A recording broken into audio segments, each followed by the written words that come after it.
এক ইফতার ইফতার মাহফিলে যাই দেখি একজনের রোজা নাই, বুঝলেন? ১৫-২০ প্রকার ইফতার আইটেম করছে। ইফতার কমিটির সভাপতি আমাকে বলতেছে, "হুজুর ভালো করে দোয়া করবেন হুজুর। হাজার, হাজার টাকা খরচ করছি। হাজার, হাজার টাকা খরচ করছি।" এটা সভাপতির কথা। এ বলল না যে আমরা কষ্ট করে রোজা আছি, হুজুর ভালো করে দোয়া করবেন। এ কথা না, হাজার, হাজার টাকা খরচ করছে। সাইড থেকে একজন খালি ঘড়ি দেখতেছে আর বলতেছে, "হুজুর আজকের দিন লড়তেছে না।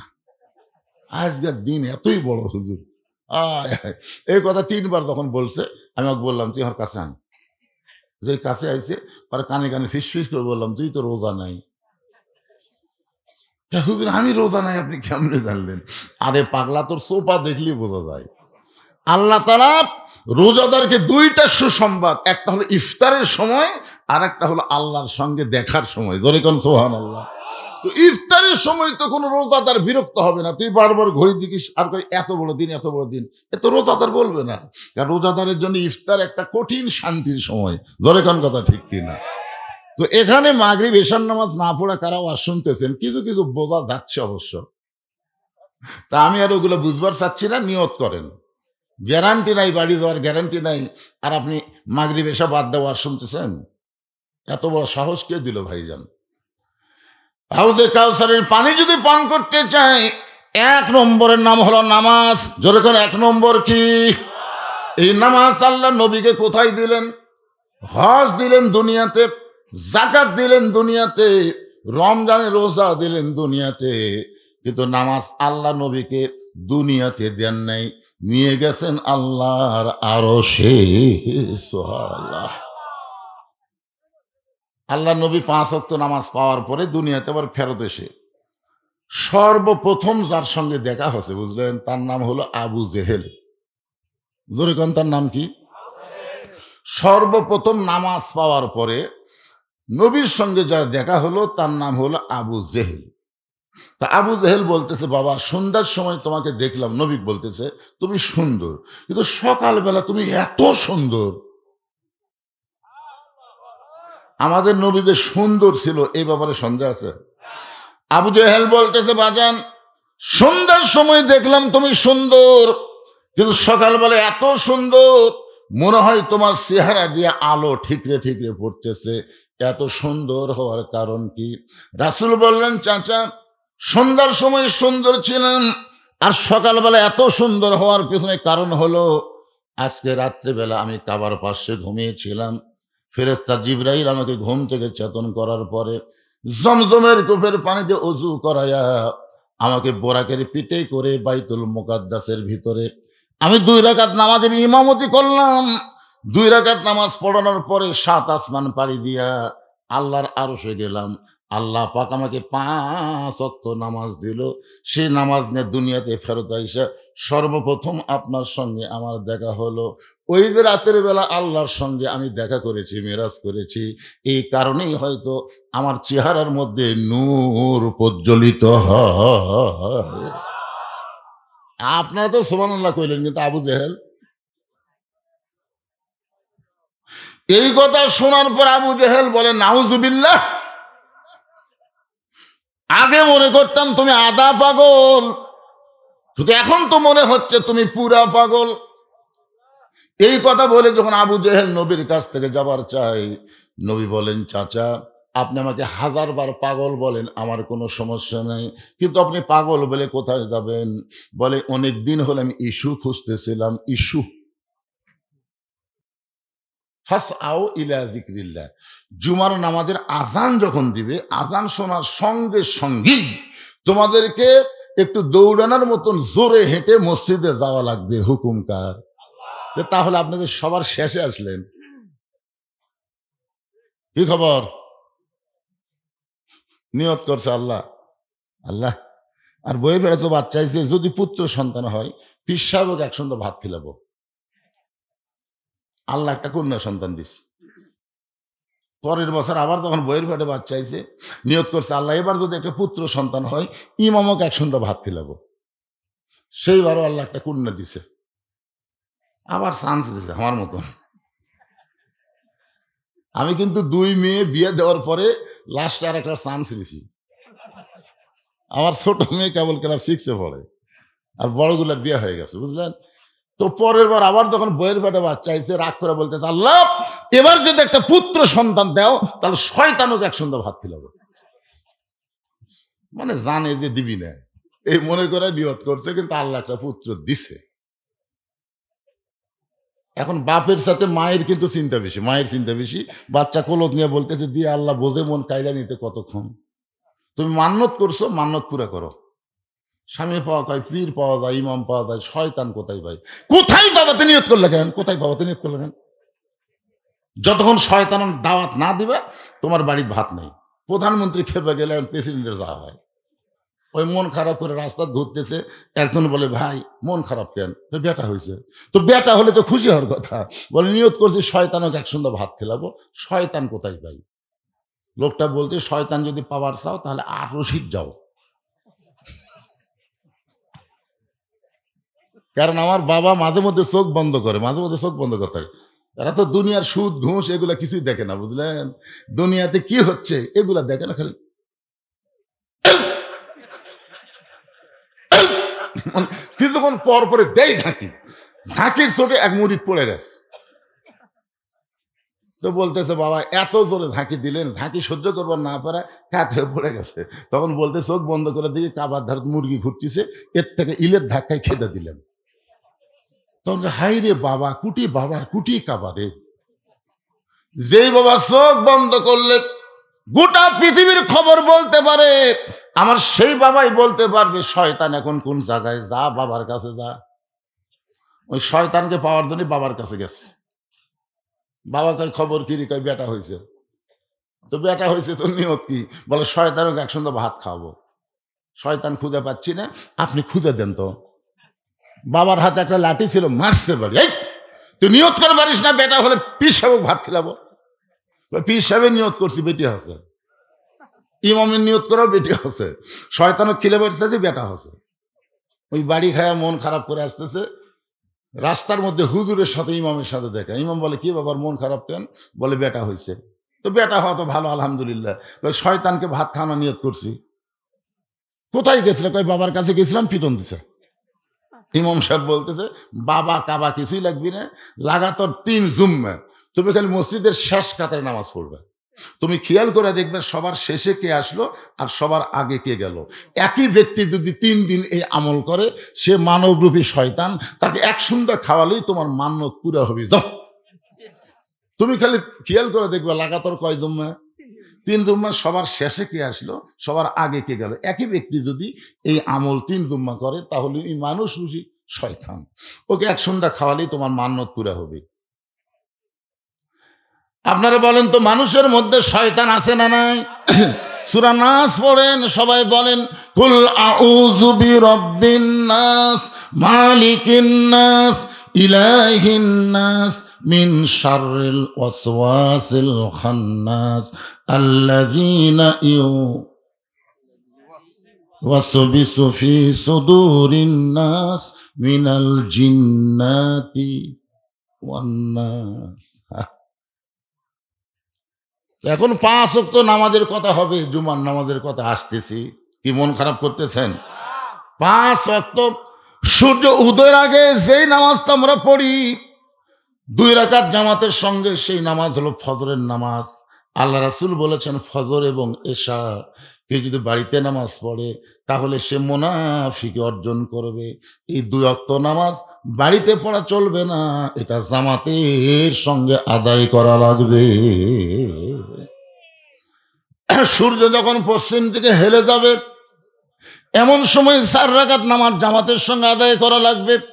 এই নামাজ হলো যোহরের 4 রাকাত ফরজ নামাজ। সূর্যের পাওয়ার যখন কমে যাবে, এমন সময় 4 রাকাত নামাজ জামাতের সঙ্গে আদায় করা লাগবে। এই 4 রাকাত নামাজ হলো আসরের নামাজ। সূর্য অস্ত যাওয়ার সঙ্গে সঙ্গে আজান দিয়ে যেই নামাজ অল্প সময়ের মধ্যে আদায় করা লাগবে, 3 রাকাত ফরজ নামাজ। এই নামাজের নাম হলো মাগরিবের নামাজ। জোরে কোন কোন নামাজ? রাতটা যখন একটু গাঢ় হয়ে যাবে, এমন সময় জামাতের সঙ্গে 4 রাকাত নামাজ আদায় করা লাগবে। এই নামাজটা হলো এশারের নামাজ। এমন সময় হযরত ওমর দাঁড়াইছে। রাসূল বলে, ওমর তুমি মনে হয় কিছু বলবা। ওমর বলতে যে, হুজুর আপনার ৫ ওয়াক্ত নামাজের খবর শুনলাম। কিন্তু আমার কাছে একটু কেমন যেন লাগতেছে। রাসূল বলে, কেমন লাগতেছে? বলে, ফজরের ফরজ ২ রাকাত জোড় আছে। জোহর ৪ রাকাত জোড়, আসর ৪ রাকাত জোড়, এশা ৪ রাকাত জোড়। কিন্তু মাগরিব এই ৩ রাকাত বেজোড় কেন? আর ৫ ওয়াক্ত নামাজের ফজরের আযান দেওয়ার ৮ ঘন্টা পর ফজরের নামাজ হয়। জোহরের আযান দেওয়ার ১৫ মিনিট পরে জোহরের নামাজ হয়। আসরের আযান দেওয়ার ১৫ মিনিট পরে আসর হয়। এশার আযান দেওয়ার ১৫ মিনিট পরে এশা হয়। কিন্তু মাগরিবের আযান দিলে ১৫ মিনিট পরে মসজিদে এসে দেখে মসজিদ ফাঁকা। কেউ নেই। তো মাগরিবের আযানের সাথে, সাথে কেন মাগরিব পড়া লাগবে? আর ৩ রাকাত কেন হলো? এটা একটু আমার জানবার বিষয়। আপনাকে কি জানবার মন চায়? সঙ্গে, সঙ্গে আল্লাহর নবী বলেন, ওমর এই মাগরিবের ৩ রাকাত ফরজ নামাজ যখন আল্লাহ আমাকে দিচ্ছেন, এমন সময় আল্লাহ বলেন, হাবিব আপনার উম্মতেরা মাগরিবের ৩ রাকাত নামাজ জামাতের সঙ্গে আদায় করলে আমি আল্লাহ কেমন খুশি হব আপনি কি শুনবেন না? রাসূল বলে, আল্লাহ আমি শুনতে চাই। তাহলে আপনার উপর যেই কিতাব নাজিল করেছি, ওই কোরআনের মধ্যে একজন নবীকে আমি আলোচনা করেছি, যেই নবীর নাম হলো ইয়াকুব নবী। জোরে বলেন নাম কি? যারা যুবকেরা আছো আমার সঙ্গে একটু গুনগুন করে বলো, ইয়াকুব নবী বাস করিতেন কেনানে, সবার চাইতে ভালোবাসতেন ইউসুফকে। ইয়াকুব নবী একদিন নির্জনে আল্লাহর কাছে কাঁদতেছে। ইয়াকুব নবী এই মাগরিবের ৩ রাকাত কেন একটু মনোযোগ দিয়ে শুনবেন। নির্জনে কার কাছে কাঁদতেছে? কান্দার বিষয় হলো, আল্লাহ আপনি আমাকে ১২টা সন্তান দিছেন, কিন্তু ২টা সন্তান এত ভালো, আর এই ১০টা এত খারাপ কেন হলো? সন্তান খারাপ হলে বাপের কষ্ট আছে না নাই? কথা কোন আছে না নাই? একজনের ছেলে নামাজ পড়ে, আর আপনার ছেলে সারাদিন টুটু কোম্পানির ম্যানেজার, তাহলে আইডিয়ার মতন ঘুরতেইছে, আপনার খারাপ লাগে না? জোরে যেন খারাপ লাগে না? তাহলে আমার ২টা সন্তান এত ভালো, কিন্তু এই ১০টা এত খারাপ কেন হলো? আল্লাহ বলে, ইয়াকুব তোমার বউ কয়টা? ইয়াকুব বলতেছে, আল্লাহ আমার বউ হলো ২টা। ইয়াকুব নবীর বউ কয়টা? আল্লাহ রাসূল বললেন, তোমার যে বউ ভালো, সে বউয়ের পেট থেকে যে ২ সন্তান হয়েছে, বনিয়ামিন ইউসুফ, এই জন্য তোমার এই ২ সন্তান ভালো। আর তোমার যে বউ খারাপ, এই বইয়ের পেট থেকে যে ১০টা সন্তান হয়েছে, এই ১০টা সন্তানই খারাপ। এখান থেকে প্রমাণ পাওয়া গেল, বাবা যতই ভালো হোক সন্তান ভালো হবে না। সন্তান ভালো হবার গেলে মা ভালো হওয়া লাগবে। কে ভালো হওয়া লাগবে? আপনাকে পর্দার ব্যবস্থা আছে, পর্দার মধ্যে মায়েরা আছে না নাই? জোরে কোন আছে না নাই? আচ্ছা, আপনাকে এলাকায় সত্যি করে বলবেন, আপনাকে এলাকার কি মেয়েরা মাথার চুল বেচায়?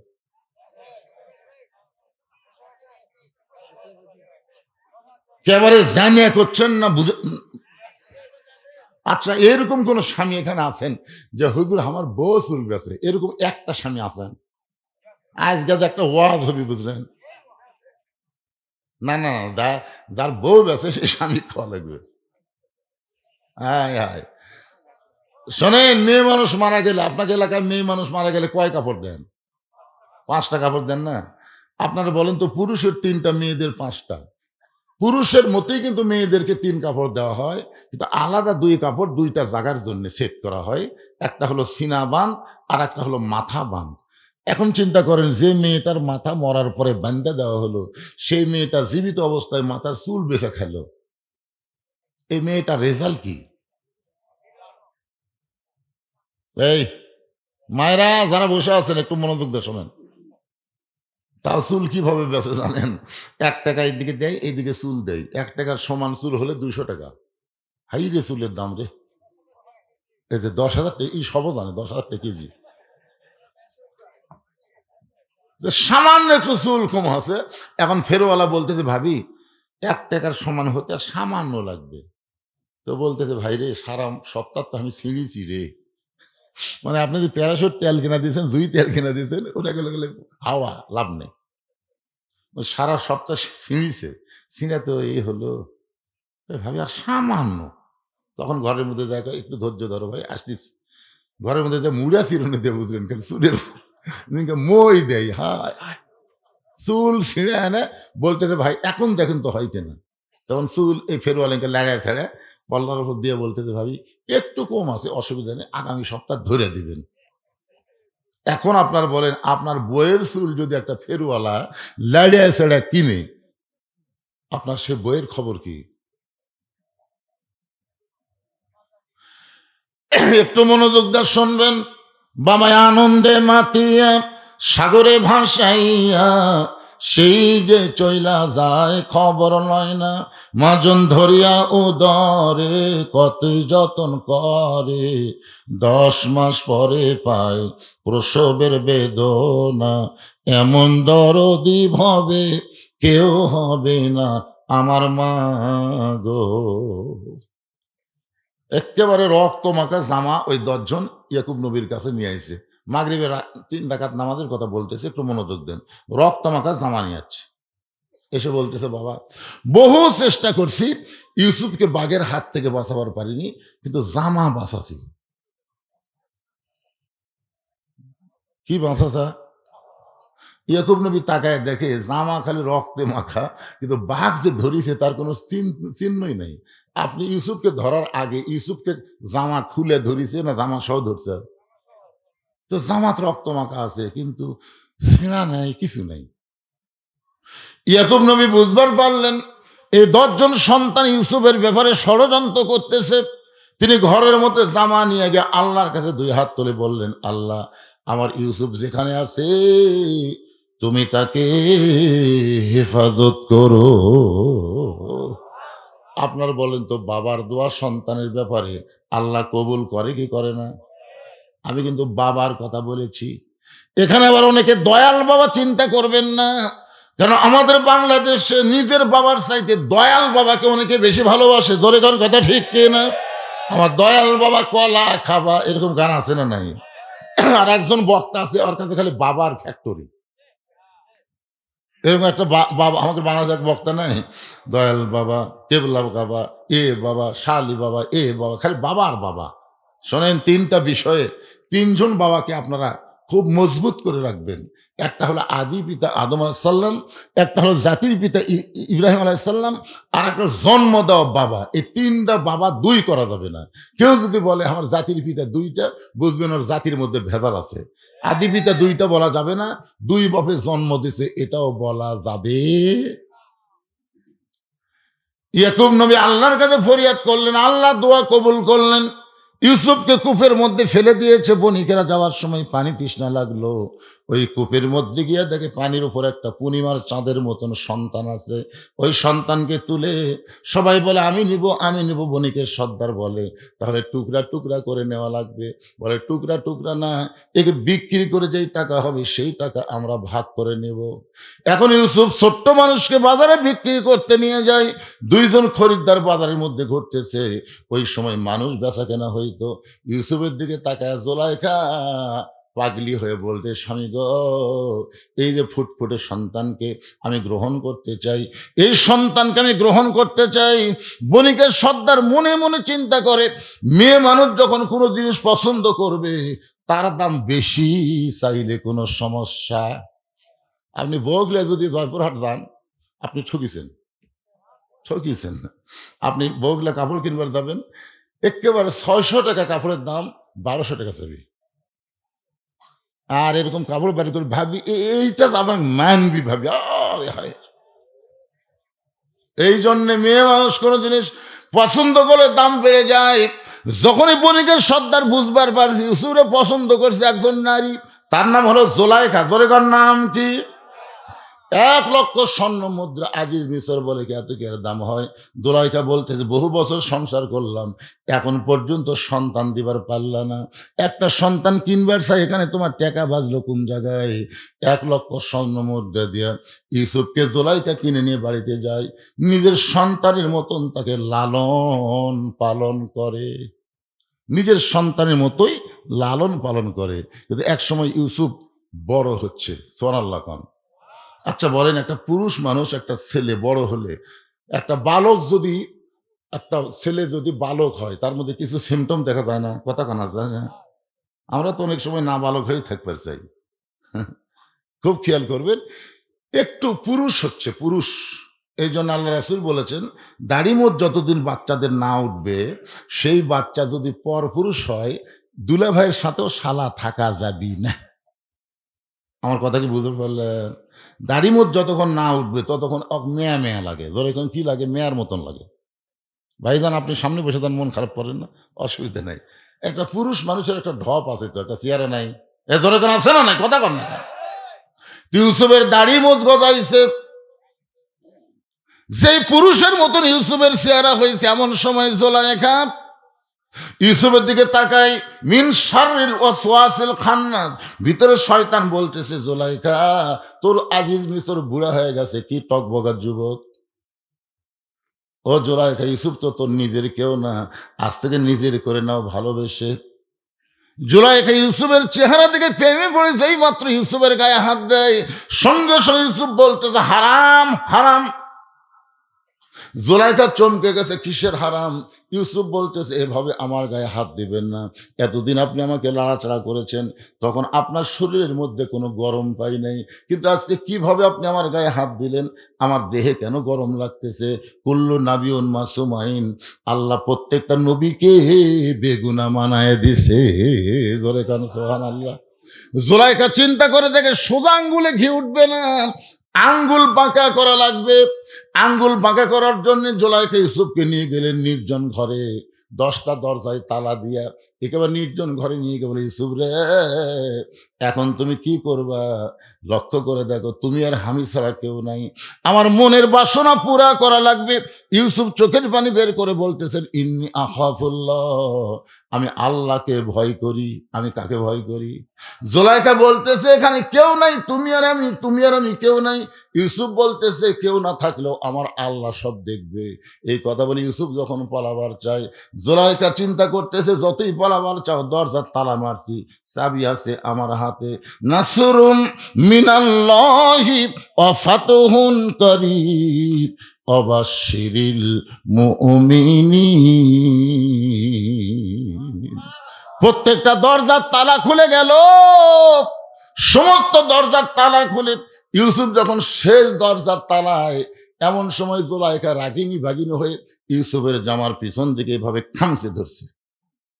তালা দিয়ে আটকান গেল না, তারপরে চলে যাবে, যাবার দিব না। জামা যখন খামচে ধরছে, যার কোনে যায় আল্লাহর ভয়, তার কি কোনো জামার মহব্বত হয়? ইউসুফ যখন পালায় গেছে, এমন সময় জুলাইখা মাথার চুলগুলো এলোমেলো করে বিচারকের কার্যালয়ে রাজদরবারে এলোমেলো চুল করে বলতেছে, ও বিচারক মণ্ডলী, যাকে সন্তানের মতন লালন পালন করলাম, সে ইউসুফ আমার ইজ্জত নষ্ট করবার চায়। আমাকে এমনভাবে ধরেছিল, আমি যদি আজকে নিজে নিজকে রক্ষা না করতাম, তাহলে আমার ইজ্জত বাঁচাবার পারতাম না। সঙ্গে সঙ্গে সমস্ত বিচারক বলে, জুলাইখা, এমন করে আপনি কাঁদবেন না, অবশ্যই ইউসুফের বিচার হবে। আপনারা বলেন তো, জুলাইখা অভিযোগ করেছে, কিন্তু বিচারকরা বলতেছে অবশ্যই বিচার হবে। এখানে তদন্তের দরকার আছে না নাই? তদন্ত ছাড়াই বিচার। আমি সংক্ষেপে বলতেছি, মাগরিবের 3 রাকাত নামাজ আমরা কেমনে পাইলাম ভাইজান? এই নামাজ পড়লে আমাদের লাভটা কি? এই নামাজটা এরকম ব্যতিক্রম হলো কেন? ফজর 2 রাকাত হলো জোর, জোহর 4 রাকাত জোর, আসর 4 রাকাত জোর, এশা 4 রাকাত জোর, কিন্তু মাগরিবে কি মনে করতেছেন?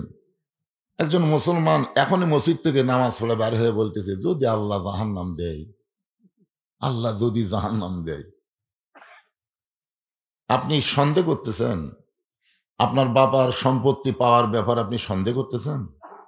তো আপনি মানুষকে বলতেছেন, আমার বাবার সম্পত্তি যদি না পাই, আমার বাবার সম্পত্তি যদি না পাই, তখন সাইড থেকে একজন কি কয়, তোর জন্মে ভেজাল আছে।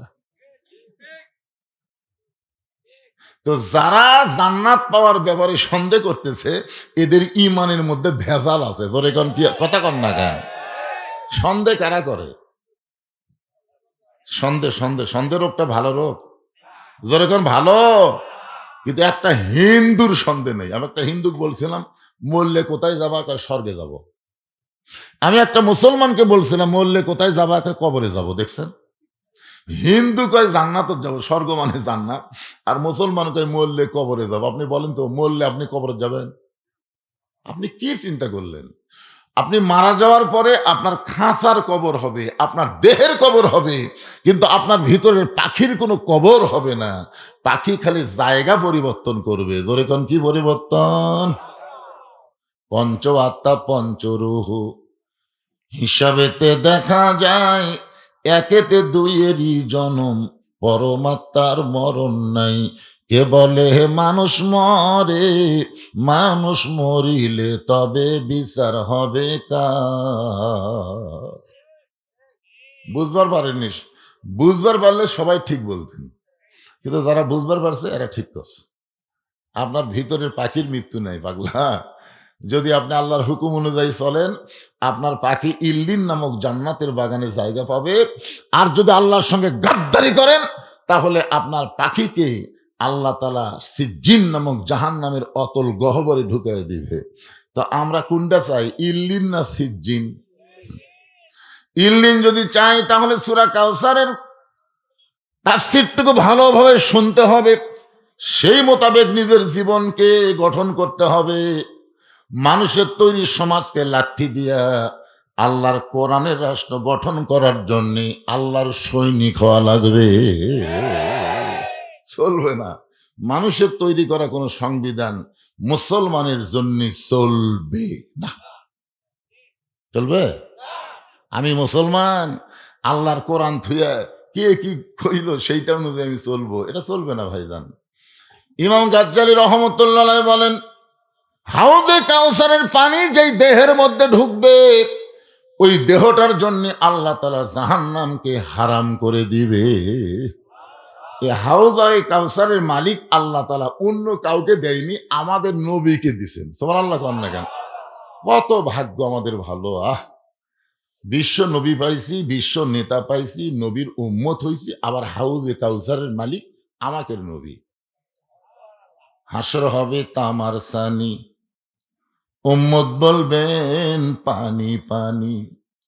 হাসর হবে তামার সানি, উম্মত বলবেন পানি পানি।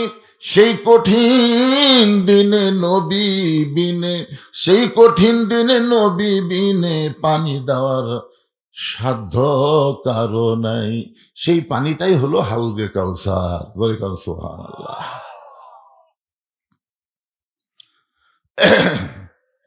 আল্লাহ বলতেছেন, ইন্না আতাইনাকাল কাউসার, নিশ্চয় আপনাকে কাউসার দেওয়া হলো। এই সূরার একটা শানে নজুল আছে, মানে কি প্রেক্ষিতে আল্লাহ তাআলা এই কাউসার নাজিল করেছে, এর উপর একটা শানে নজুল হচ্ছে। আল্লাহ তাআলা আমাদের নবীকে ৮টা সন্তান দিছিলেন। জোরে বলেন কয়টা? ৮টা। তার মধ্যে ৪টা হলো ছেলে আর ৪টা হলো মেয়ে। মেয়ে ৪টার নাম সকলেই বলবার পারে, কিন্তু ছেলে ৪টার নাম অনেকেই জানে না, অনেক বক্তারাও জানে না। মানে হয়েই তো মারা গেছে বলে খুব একটা গুরুত্ব দেয়নি। কিন্তু আল্লাহ দিছিল কয়টা? ৮টা। জোরে বলেন কয়টা? তার মধ্যে ৬০টা সন্তান একটা বিবির পেট থেকে দিয়েছে, ৬০টা হয়েছে যে বিবির পেট থেকে, তার নাম হলো খাদিজাতুল কুবরা। উম্মাহাতুল মুমিনিন মা খাদিজার পেট থেকে নবীর মাধ্যমে আল্লাহ ৬০টা সন্তান দিয়েছে। জোরে কোন কয়টা? তার মধ্যে ৩টা ছেলে, একটার নাম হলো তৈয়ব, একটার নাম হলো তাহের, একটার নাম হলো কাসেম। এই ৩টা হলো ছেলে। আর মেয়ে ৪টা হলো জয়নাব, রোকেয়া, কুলসুমা, আর সবচাইতে ছোটটা হলো ফাতেমা। তাহলে কয়টা হলো? আর নবীর আরেকটা বউ ছিল। নবীর তো বউ কয়টা আপনারা জানেন, আমি পাশের মাহফিলে আপনাদের শুনাইছি। কয়টা? ১১টা। জোরে বলেন কয়টা? কেন মনে থাকে না কেরে? নবীর অন্য আরেকটা বিবি ছিল মারিয়া কিপ্তিয়া। সেই মারিয়া কিপ্তিয়ার পেট থেকে একটা ছেলে হয়েছিল, তার নাম হলো ইব্রাহিম। জোরে কোন তার নাম কি? এই ৪টা ছোট ছোট বাচ্চাদের ছেলেদেরকে আল্লাহ তাআলা দুনিয়া থেকে নিয়ে গেলেন, আর ৪টা মেয়েকে আল্লাহ কিছুদিন দুনিয়াতে হায়াত দিলেন। এতে কাফেররা বলা বলি শুরু করলো, আমাদের নবী মরে গেলেই নাকি বংশ শেষ, মরে গেলি বংশ শেষ। ছেলেগুলা সব চলে গেছে। যেরকম আমার ব্যাপারে বলে, বুঝিস তো আজকাল কি করবি, যা করবি কামাই, সব খাবি জামাই। মানে আমার আবার ছেলে নেই, বুঝলেন? ৩টা মেয়ে আছে, ওদের ধারণা আমি যা কামাই করব আমার জামাইরাই খাবি। এইরকম কথা যখন এলাকার লোকজন বলা বলি শুরু করলো, তখন আমি যা করলাম কামাই সমস্ত টাকা পয়সা দিয়ে বানালাম মসজিদ মাদ্রাসা। এখন আর বলে না, এখন যা করি কামাই সব খাই মসজিদ মাদ্রাসায়। আপনারা যারা দাওয়াত দেবার গেছিলেন তারা দেখে যাচ্ছেন, প্রথম 12 শতক, 24 শতক, 45 শতক, সেখানে এখন হয়েছে 235 শতক জায়গার উপর মসজিদ মাদ্রাসা এতিমখানা কমপ্লেক্স। আল্লামা সাইদি হুজুরের নামেও একটা অডিটোরিয়াম তৈরি করা হয়েছে। মারহাবা। হ্যাঁ, তো আল্লাহর নবীর ব্যাপারে এইরকম যখন বলা বলি চলাচলি শুরু হয়ে গেল, যে বিদায় নেওয়ার সাথে সাথেই তার বংশ বুনিয়াদ মুছে যাবে, নবীর চোখের মধ্যে পানি দেখে আল্লাহ নবীকে সান্ত্বনা স্বরূপ এই কাউসার দান করলেন। জোরে কোন সুবহানাল্লাহ। সাহাবীরা বললেন, ইয়া রাসূলুল্লাহ, আল্লাহ তাআলা শুধু আপনাকে কাউসার দান করে নাই, আল্লাহ আপনাকে এমন একটা ডিগ্রি দিল, ওয়ামা আরসালনাকা ইল্লা রাহমাতাল লিল আলামিন। আপনারা বলেন তো আমাদের নবীর দয়া কম না বেশি? তো সাহাবীরা বলতে যে হুজুর, হাসরের ময়দানে সবাই তৃষ্ণার্ত হয়ে যদি আপনার কাছে পানি চায়, আর আপনি যে দয়ার সাগর, যে তায়েববাসী আপনাকে পাথর মারে রক্তাক্ত করে দেয়, আপনি সেই তায়েববাসীর জন্য ধ্বংস কামনা না করে তাদের হেদায়েত কামনা করেন, আপনার মতন দয়া লুকিয়ে আছে? তা হাসরের ময়দানে খ্রিস্টান, ইহুদি, হিন্দু, বৌদ্ধ সবাই তৃষ্ণার্ত হয়ে আপনার কাছে যদি পানি পান করবার আসে, আর আপনি দয়া করে সবাইকে যদি 1 গিলাস করে পানি খেলেন, তাহলে এই পানি যে দেহের মধ্যে যাবে, সেই দেহের জন্য আল্লাহ জাহান্নাম হারাম করে দিবে। ওগো নবী, আপনি কি সবাইকে হাউজে কাউসারের পানি পান করাবেন? সঙ্গে সঙ্গে নবী বললেন, হাউজে কাউসারের মালিক হচ্ছেন আল্লাহ, আর আমি হলাম বন্টনকারী। সাবেক কমিশনের ভাই আমার 1000 টাকা দান করেছে, আল্লাহ তার দানকে কবুল করেন। আল্লাহ নেক নিয়ত নেক আশা পরাক, আল্লাহুম্মা আমিন। অনেক অতিথির নাম আছে, বিশেষ অতিথি, আমন্ত্রিত অতিথি, এগুলো অতিথিগুলো দিছে না, আসেইনি ঠান্ডার ঠেলা। প্রথম জুম্মায় ওই বারান্দায় বসে দেখতেছে সর্বশেষে কে আছে। প্রথম জুম্মায় দেখে সর্বশেষে ওর বাপের ছোট ভাই চাচা আছে। আপনারা বাপের ছোট ভাই কি কন? প্রথম জুম্মায় দেখে চাচা শেষে আছে। এখন মনে মনে চিন্তা করে, আল্লাহ, কাজ কামের ভেঙে চাচাই না হয় শেষে আছে, চাচা যেন আগে না যায়। খেয়াল করে দেখতেছে ওই চাচাই আগে চলে গেছে। 3 জুম্মা, জোরে কোন কয় জুম্মা? দ্বিতীয় জুম্মায় দেখে চাচাই শেষে, চাচাই সবার আগে চলে গেল। এখন ফাইনাল জুম্মা, ওই মসজিদের মধ্যে ঢুকে বলতেছে, আল্লাহ, দরকার হলে আরো 3 জুম্মা দেখবো, কিন্তু আজকে যেন চাচা শেষে না আসে। কারণ শয়তানকে দেখবার চাই, শয়তান যদি বাপের ভাই হয় তাহলে দেখতে কেমন লাগে। আল্লাহর কাছে বলতেছে, আল্লাহ, চাচা যেন শেষে না আসে। কিন্তু ওই চাচাই সবার শেষে আছে।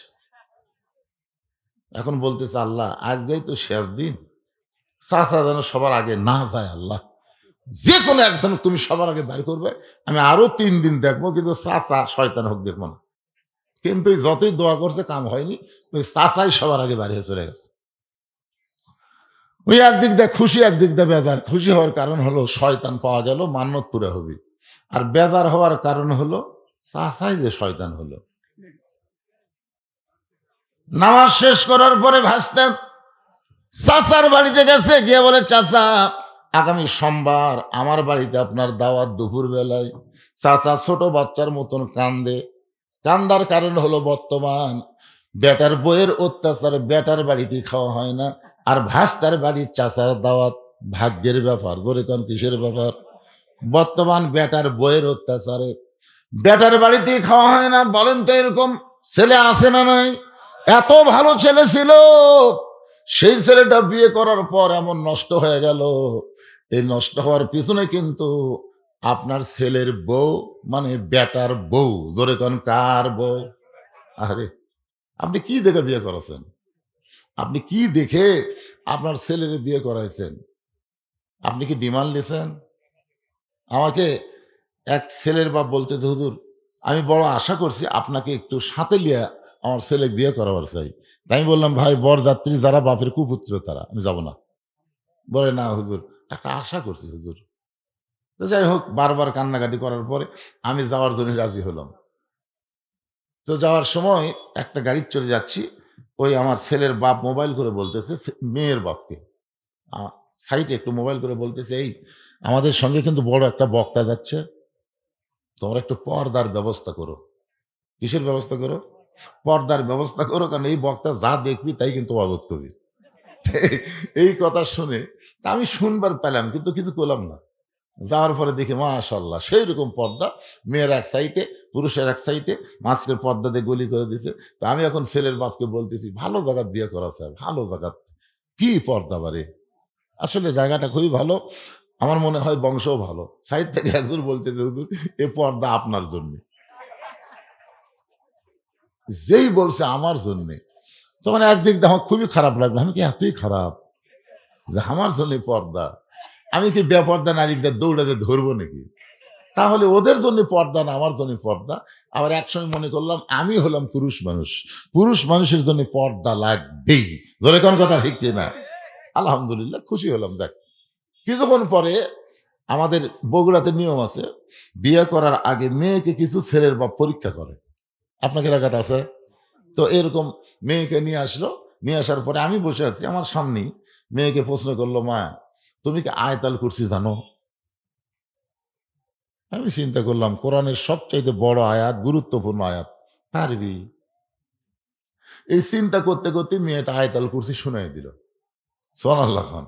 কিছুক্ষণ পরে এখন ছেলের বাপ বলতেছে, "মা, দোয়ায়ে কুনুত একটু বলো তো।" আমি চিন্তা করলাম আমার মসজিদের অনেক মুসল্লি সূরা ইখলাস দিয়ে বেতের পড়ে, দোয়া কুনুত জানে না। হয়তো পারবি না দেখি মেয়েটা দোয়া কুনুত পারল। তারপরে ছেলের বাপ বলতেছে, "মা, সূরা হাসরের শেষ ৩ আয়াত পড়ো তো।" তো মেয়েটা যে হুয়াল্লাহুল্লাযী তাসবিহ হওয়ার কারণে আটকে গেছে। মানে একই হওয়ার কারণে আটকে গেছে। ছেলের বাপ খালি বলছে, "হুম, হুম, হচ্ছে না, ভালো করে কও।" যতই ভালো করে কবার কয় ততই আটকে যায়। ছেলের বাপ বলতেছে, "না, হলো না।" আমি বলি, "হলো, হইছে। আয়াতুল কুরসি পারছে, দোয়ায়ে কুনুত পারছে, আর এটা পারবি না? যাও মা, তুমি গোল্ডেন এ প্লাস, তুমি ফার্স্ট যাও।" মেয়েটা যখন গেছে তখন ছেলের বাপুকে বললাম যে, "আপনার ছেলেকে লিয়ে আসেন।" তখন আমাকে বলতেছে, "হুজুর আপনি না আমাকে দলের লোক।" আমি বললাম, "পাগলা, তোমাকে দলের মধ্যেই ছিলাম। কিন্তু যখন আমাকে বিচারকের আসনে বসায়া মেয়েকে পরীক্ষা করলা তখন সিলেক্ট করা লাগবে না? কারণ এক পক্ষে বিচার করলে হবে না। ইন্নাল্লাহা ইয়ামুরুকুম আন তুআদ্দুল আমানাতি ইলা আহলিহা ওয়া ইযা হাকামতুম বাইনান নাস আন তাহকুমু বিল আদল।" আল্লাহু আকবার। কিছুক্ষণ পর আনবেই না, জোর করে নিয়ে আসলো। আমি জিজ্ঞাসা করলাম, "বাবা আয়াতুল কুরসি বলো তো।" ছেলেটা বলতেছে, "আয়াতুল কুরসি কি হুজুর?" আমি ওর বাপের দিকে তাকিয়ে আছি। ওর বাপের দিকে তাকিয়ে আছে, ওর বাপ খালি আর বাবাকে বললাম, "কে রে ভাই, মেয়েটা আয়াতুল কুরসি পারলো আর আপনার বেটা বলতেছে আয়াতুল কুরসি কি হুজুর? এখন আপনি কোন এটা কে?" ছেলের বাপ বলতেছে, "এটা বেটা না হুজুর, এটা পাঁটা হুজুর, এটা পুরা পাঁটা হুজুর। সারাদিন খালি ওগড়ে বেড়ায় ঘরে। এই জন্যই তো বিয়ে করাচ্ছে হুজুর, বিয়ে করলে যদি ভালো হয়।" ছেলের বাপ নিজেই বিয়ের অনুষ্ঠানে বলতেছে, "এটা বেটা না, এটা হলো পাঁটা।" তো আপনাদের এলাকার ছেলেদের খবর কি ভাইজান? শোনেন, ডিমান্ড নেবেন না, মহারানা নগদ দিবেন। ডিমান্ড যদি না নিয়ে মহারানা নগদ দেন, আপনার বেটার বউ কোনোদিন বউ দরজাল হবে না। আপনার বেটার বউ বৌমা হয়ে যাবে। ধরে কোন ঠিক কিনা? বৌমা দেখবেন বাপ মায়ের চাইতে শ্বশুর শাশুড়িকে বেশি ভালোবাসবে। কিন্তু আপনি ডিমান্ড নিয়ে বেটারে বিয়ে করাইছেন, মহারণা এখন পর্যন্ত দেয়নি। এখন পর্যন্ত মহারণা দেয়নি, বাচ্চা কাচ্চা হয়ে গেছে। মহারণার খবর কি? দিমো হুজুর, কি হবে? আল্লাহ রাসূলের জামাতা হযরত আলী সবচাইতে গরিব মানুষ। সে আলীর মহারণা নগদ। জোরে কর সুবহানাল্লাহ। মহারণা বাকি তো আর কোনো কথাই নেই, কিন্তু আমাদের বাংলাদেশে নগদ মহারণা হয় না। একটু মনোযোগ দিয়ে শুনবেন। মুরব্বি কান্দের বলে, বর্তমানে বইয়ের অত্যাচারে বেটার বাড়িতে দাওয়াত হয় না। আর তুই চাচা হয়ে আমাক দাওয়াত দিলি। ঠিক আছে বাবা, সোমবার দিন যাবো, কোনো টেনশন নাই। এখন স্বামী এসে বউ বলতেছে, "তোমার বেটার আর কোনো টেনশন নাই, শয়তানক দাওয়াত দিয়াচ্ছি।" বউ বলতেছে, "শয়তানের সাইজ কিরকম? তুমি যে শয়তানক দাওয়াত দিলে তার সাইজ কিরকম?" স্বামী বলতেছে, "খবরদার, সোমবার দিন দুপুরবেলা শয়তান আসবে, তুই একটা কথা তার বলিস না। তুই কথা বললে শয়তান যদি না খায় ফেরত যায়, তোর বেটা কিন্তু বাঁচবি না।" এমন শর্ত দেওয়া দিছে। এখন সোমবার দিন চাচা ভালো পোশাক পাতি পরে বের হয়েছে, রাস্তার মধ্যে মুরব্বীদের সঙ্গে দেখা হয়। মুরব্বীরা বলে কোথায় যাবা? বলে ভাসতে দাওয়াত দিছে। সমস্ত মুরব্বী বলে বেটার বাড়িতে বাপের দাওয়াত হয় না, আর তুই ভাস্তার বাড়ির দাওয়াত পাইলি, তোর ভাগ্য ভালো। ওই বকর থাবা দেখে আমি হলাম সেই চাচা। এখন দরজা দিয়ে বলতেছে, আব্দুল্লাহ আমি চাচা দরজায়। বউ দৌড়ে গিয়ে স্বামীর কাছে বলতেছে, তুমি না কইলা শয়তান আসবে, কিন্তু যেভাবে ডাকতেছে মনে হয় তোমার বাপের ছোট ভাই।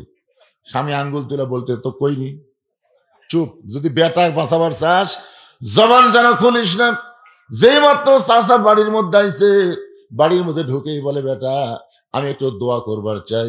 আব্দুল্লাহ ভাস্তা বলে, দোয়া না, আগে খাওয়া। আগে খাওয়া দাওয়া করেন, তারপরে দোয়া। কারণ ভাস্তা জানে শয়তান যদি দোয়া করে দোয়া উল্টা হবে, এজন্য আগে খাবার দেয়। আর বইয়ের কাছে বারবার বলতেছে, খবরদার কিছু বলিস না, এটাই শয়তান, এরে খাওয়াইলে মান্যত পুরা হবে। বউ বলতেছে, কেমনে শয়তান? বলে পরে বলবো, আগে কামটা হয়ে যাক। খাওয়া দাওয়া যখন শেষ হয়ে গেছে, এমন সময় চাচা বলতেছে, বাবা আমি একটু দোয়া করি, এত টাকা খরচ করে তুই চাচারে খাওয়াইলি, আমি একটু দোয়া করি। ভাস্তা হাতে হাসি দিয়ে বলতে, শয়তানের দোয়ার দরকার নাই। চাচা বলে, শয়তান মানে?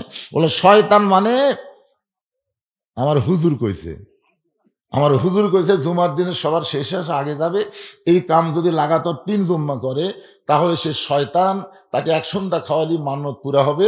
কারণ বেটা হওয়ার পরে নিয়ত করছি, আল্লাহ আমি শয়তানকে এক সন্ধ্যা ভাত খাওয়াবো। এটা শয়তান ক্ষুধা পাচ্ছে না, আপনি যে শয়তান, এটা হুজুর না করলে তো আমি বুঝতাম না। চাচা বলতেছে, কয় জুম্মার কথা কছে? বলে 3 জুম্মা। আমি যেদিন থেকে নামাজ শুরু করছি সেদিন থেকে একই কাম করতেছি, সবার শেষে যাই আগে আসি। ব্যস্ত করি, তাহলে কি হলো রে? 3 জুম্মা যদি শয়তান হয়, তাহলে 100 জুম্মাত কি হবে? 200 জুম্মাত কি হবে? যারা এখানে জুম্মা নামাজ পড়তেছেন ভাইজান, 5 ওয়াক্ত পড়েন না, আপনাদের খবর কি? হাসির কথা না। মসজিদের উন্নয়ন কল্পে মাহফিল। মসজিদের উন্নয়ন মানে মসজিদ টাইস ফাইস দিয়ে সেরকম সাইজ করা না। মসজিদের উন্নয়ন হচ্ছে মুসল্লি কালেকশন করা। জোরে কথা কন না কেন? মুসল্লি কালেকশন হবে জুমার দিনে। ইমাম সাহেব খুতবা দেবে। ইমাম সাহেব যখন খুতবা দেয়, ওই খুতবাটা আমাদের বাংলাদেশে বিশেষ করে হানাফি মাযহাবের মধ্যে আরবিতে খুতবা দেয়, মুসল্লি বুঝবার পারে না। এই জন্য খুতবার আগে বাংলা দিয়া ওই খুতবার উপরে তাফসির করে বোঝানো দরকার। জোরে কোন ঠিক কিনা? যেরকম এখানে একজন বলল, বর্তমান প্রেক্ষাপটকে সামনে নিয়ে হুজুর যেন তাফসির করে। বর্তমান প্রেক্ষাপট কি? 12ই ফেব্রুয়ারি। বর্তমান প্রেক্ষাপট কি? 12ই ফেব্রুয়ারি। 12ই ফেব্রুয়ারিতে হয়ে যাবে। আপনি কাক দিবেন? আপনি দিবেন আপনার আমানতটা কাক দিবেন? আপনার আমানত, এত বড় ভোট, আপনার যে আমানত আল্লাহ আপনাকে দিছে, এটা কি আপনি দেখে শুনে দিবেন না? আজকে তো আমাদের এলাকায় মিছিল হচ্ছে, আমার ভোট আমি দিব, যাকে খুশি তাকেই দিব। উহুম, যাকে খুশি তাকে দিবার পারবেন না তো। আমার ভোট আমি দিব দেখে শুনে বুঝে ভালো মানুষকে দিব। জোরে কোন কথা ঠিক কিনা? ভালো মানুষকে দিব। এই ভালো মানুষ যত ভালো কাজ করবে, ওই ভালো কাজ করার কারণে সবের একটা অংশ আল্লাহ আমার আমল নামাত দিবে। আর খারাপ মানুষের দিবেন, ওই যত চুরি চামারি করবি, ওই আমল নামার মধ্যে পাপ ঢুকবি। হাসরের ময়দানে দেখবেন আপনার আমল নামার মধ্যে বস্তা আছে, সিমেন্টের রড আছে, ইটে আছে। কেরে? আমি জীবনে মেম্বার চেয়ারম্যান হইনি, আমার আমল নামাত বস্তা সিমেন্ট ইট কেন? পাগলা তুই যাক ভোট দিস তুই মারিছে, তুই মারলে খালি ওর মারা হলো, তোর মারা হলো না? তুই যে সাক্ষী দিলি। এই জন্য বর্তমান প্রেক্ষাপট হলো সামনে নির্বাচন, দেখে শোনা কাম সারা লাগবে। জোরে কোন কথা ঠিক কিনা? এই নির্বাচনটা যদি কোরআনের পক্ষে হয়, তাহলে নামাজের জন্য কোনো ওয়াজ করা লাগবে না। নামাজ 5 ওয়াক্ত সংসদ থেকেই পাশ হয়ে যাবে। আল্লাহ কোরআনে বলেছেন, আল্লাযীনা ইম্মাক্কান্নাহুম ফিল আরদ, মুসলমানের মধ্যে কাউকে যখন ক্ষমতা দেওয়া হবে, তার 1 নম্বর দায়িত্ব হলো আকামুস সালাত, নামাজ কায়েম করো। বাদান একটু খেয়াল করবেন, ফাসাল্লি রব্বিকা, 1 নম্বর হলো নামাজ, ওয়ানহার 2 নম্বর কুরবানি। 2টা আমল যারা করতে পারবে তারাই পান করবে হাউজে কাউসারের পানি। এখন আপনারা বলেন, এই কুরবানি মানে গরু খাসি কুরবানি না, এই কুরবানির নাম হলো ওসমান হাদি। এই কুরবানির নাম কি? আকাশেতে লক্ষ তারা, একটা চাঁদের আলো 1000 কোটি মানুষের চাইতে একজন ওসমান হাদি ভালো। এই কুরবানি মানে বাতিলের সঙ্গে আপোষ করা না। এই কুরবানি মানে বাতিলের সঙ্গে আপোষ না করে হকের পক্ষে প্রয়োজন হলে নিজের জীবন দেওয়া লাগতে পারে। ধরে কথা কর না কেন? এই জন্য একটা গানও আছে, ইমানের দাবি যদি কুরবানি হয়, সেই দাবি ঘরে বসে থাকা নয়। ইমানের দাবি হলো কিছু বিনিময়, সেই বিনিময় যদি কলিজার ঘাম হয়, এই ঘাম দিতে যেন তৈরি থাকি। ওগো দয়াময় আমার আল্লাহ, দয়াময়। আল্লাহু আকবার। আল্লাহ তাআলা আমাদের সকলকে এই নামাজ আর কুরবানি আমল করে হাউজে কাউসারের পানি যেন পান করতে পারি। আল্লাহ কবুল করুক, জোরে কোন আমিন। ইয়াকুব ইউসুফের যখন মিলন হলো, ওই সময় বাপ এবং ছেলে মিলে 2-3 রাকাত নামাজ আদায় করলো। এই 3 রাকাত নামাজটা আল্লাহ মাগরিবের নামাজ হিসেবে আমাদের দিয়ে দিল। মাগরিবের নামাজ অল্প সময়ের মধ্যে জামাতের সঙ্গে আদায় করলে ইয়াকুব ইউসুফের সমপরিমাণ সওয়াব আল্লাহ আমাদেরকে দান করে দিবে। আল্লাহ। আমি আজকে আসলে শারীরিকভাবে আনফিট, অসুস্থ, সেটা আমার ওয়াজ শুনতে গিয়ে আপনারা বুঝতে পারতেছেন। মুখটা শুকে যাচ্ছে, আমি কথা বলতেই পারতেছি না। হঠাৎ হয়তো ডায়াবেটিসটা আমার বেড়ে গেছে, যার কারণে মুখে আর কোনো রস নেই। তাও 2 ঘন্টা আপনাদের সামনে আলোচনা করলাম। বক্তা এবং শ্রোতা সবাইকে আমল করে ফজরের নামাজ আমরা যেন জামাতের সঙ্গে আদায় করতে পারি। আল্লাহ রাসূল বলেছেন, ফজরের নামাজ জামাতে আদায় না করলে তার মধ্যে নেফাকি এসে পড়বে। এই জন্য ফজর এবং এশার নামাজ আমরা জামাত আদায় করব। আমার মা বোনদের জন্য বলবো, মা আপনারা পর্দায় থাকবেন, সবাই ইস্তেগফার পড়েন। আস্তাগফিরুল্লাহ রব্বি মিন কুল্লি জামবি ওয়া তুবু ইলাইহি, আস্তাগফিরুল্লাহ রব্বি মিন কুল্লি জামবি ওয়া তুবু ইলাইহি, লা হাওলা ওয়ালা কুওয়াতা ইল্লা বিল্লাহিল আলিয়্যিল আযীম। হ্যাঁ, দোয়া নতুন বছর আল্লাহ ইনশাল্লাহ ভালোই রাখবে, ইনশাল্লাহ, যদি এইটার পক্ষে আমাদের রায় হয়। ঠিক কিনা বলেন? ভালো তো নিজের থেকেই। জাহারাল ফাজলু মিনাল বাররি ওয়াল বাহার বিমা কাসাবাত আইদিন নাস। জলে স্থলে যত কিছু হয় সব বান্দার হাতের কামাই। আমাদের এই ডান হাতটা বিসমিল্লাহ করে জাগা মতো মারি হবে, জোরে কোন কথা রেখে, তাহলে ইনশাল্লাহ নতুন বছর আমাদের ভালো হবে। আল্লাহ কবুল করুক। সভাপতি সাহেব কিছু বলবেন আপনারা? জি, বলার অর্থ হলো, এটা দাও। সম্মানিত উপস্থিতি, গভীর রাত পর্যন্ত কনকনে শীতকে উপেক্ষা করে আল্লাহর কোরআনের ভালোবাসায় আজকের মাহফিল সফলভাবে সমাপ্ত হলো। আমি স্মরণ করে দিই একটি হাদিস। আমরা জুমার দ্বিতীয় খুতবা শুনি, জীবনের শুরু থেকে শুনছি, আস-সুলতানু জিল্লুল্লাহি ফিল আরদ। ইসলামের শাসন ব্যবস্থা, ইসলামী সরকার হলো পৃথিবীতে আল্লাহর ছায়া। সুবহানাল্লাহ।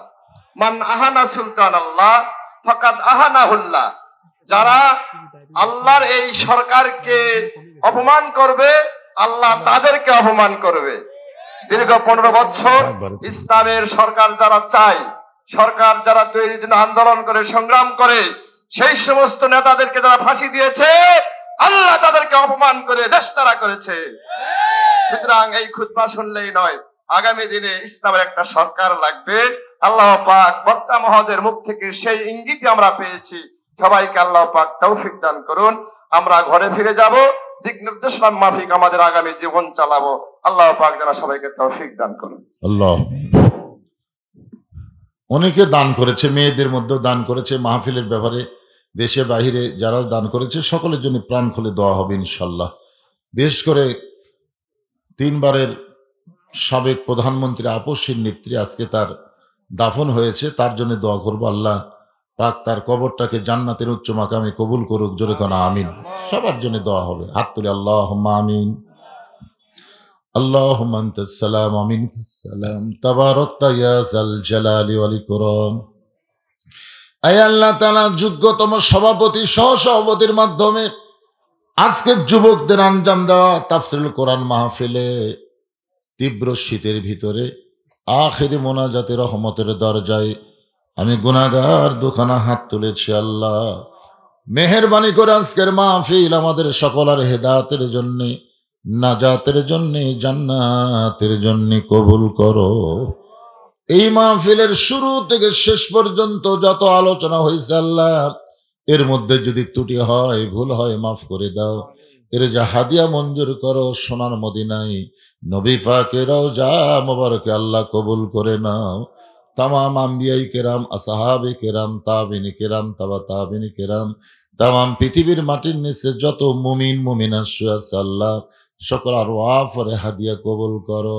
আল্লাহ, আমরা যারা হাত তুলেছি, আমাদের মধ্যে যাদের দুঃখিনী মা কবরে চলে গেছে, ছোট্ট একটা শব্দ হলো মা, এই নামের কি মধু, যাদের মা নাই তারাই বুঝতেছে। এই দরদের মা যাদের কবরে গেছে আল্লাহ, মেহেরবানি করে মায়ের কবরকে জান্নাতের টুকরা বানিয়ে দাও। আমাদের দরদের বাপ বাড়িঘর সহায় সম্পত্তি সব রাইখা ইতিম হয়ে যাদের কবরে গেল, আল্লাহ মেহেরবানি করে বাবার কবর জান্নাতের টুকরা বানায় দাও। আমাদের দাদা দাদি নানান আত্মীয় স্বজন শ্বশুর শাশুড়ি যাদের কবরে গেছে আল্লাহ, কবরবাসীদের মাফ করে দাও। আল্লাহ, পূর্ব পাতুরিয়া সরকার পাড়া মসজিদকে কিয়ামত পর্যন্ত কবুল করে নাও। যেই যুবকেরা কষ্ট করে মেহনত করে এত সুন্দর আয়োজন করেছে আল্লাহ, যুবকগুলোকে 5 ওয়াক্ত নামাজি কবুল করে নাও। আল্লাহ, যেই কোরআন শুনলে কলিজা ভরে যায়, সেই কোরআন যে কত সুন্দর, বাংলার মুসলমানকে একটা বারের জন্য হলো কোরআনের শাসন দেখার তৌফিক দিয়ে দাও। আয় আল্লাহ তাআলা, আমার মা বোনেরা পর্দার অন্তরালে বসে বসে ওয়াজ শুনেছে, আবিদা সালিহা পর্দানশী কবুল করে মা ফাতেমার চরিত্র দান করো। আল্লাহ, আমি অসুস্থ, আমার মতো অসুস্থ অবস্থায় যারা হাত তুলেছে সবাইকে সুস্থতার নিয়ামত দান করে দাও।